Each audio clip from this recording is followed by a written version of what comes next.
ang ituro natin sa bata, prinsipyo, values.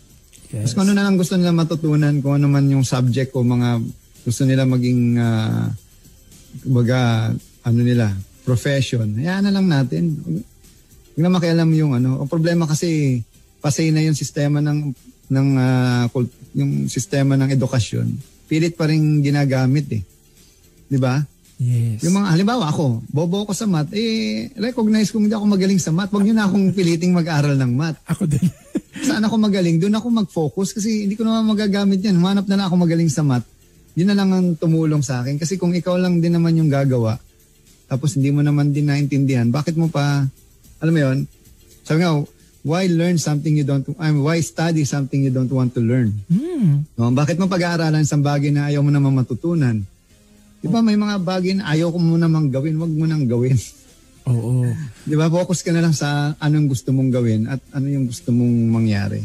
Oo. Kasi maraming tao, mga zombie ngayon, alam mo yung pag sinabing zombie, people who doesn't do what they love. Yes. They've lost their life already. Ang tawag dyan, spiritual suicide. Ay, naku. When you don't do things na you are designed to become. Kasi alam mo, ang Diyos, binigay na sa atin kung ano yung purpose natin. Ang tanong, na-discover mo ba? Simple lang naman, things that you love doing, even you are not being paid, you are going to do it anyway. Yeah. And that's your passion. And your purpose is doing that for other people.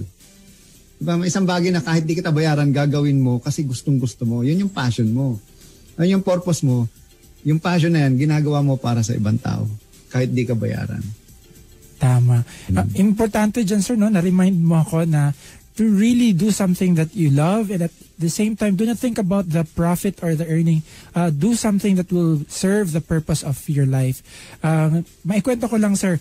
Before ako nag-CVAP, hindi po ganito ang format ng program. I just plainly play music.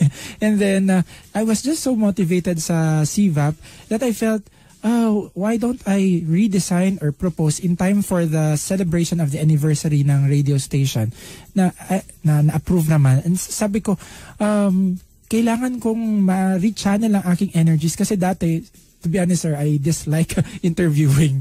Parang feeling ko na nagpapanik ako interiorly.